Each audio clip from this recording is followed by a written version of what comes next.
एक गोष्ट प्रामाणिकपणे ऐका. कंपनीसाठी जीव तोडून काम करू नका. कारण ज्या दिवशी तुम्ही नसाल त्याच्या चौथ्या दिवशी तुमच्या खुर्चीवर कोणीतरी बसलेलं असेल. काम थांबणार नाही.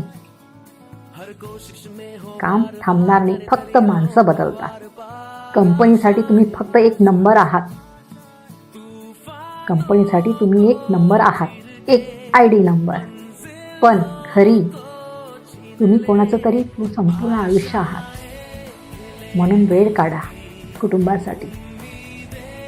कारण कंपनी तुम्हाला रिप्लेस करू शकते, पण तुमची जागा घरी कोणीच घेऊ शकत नाही.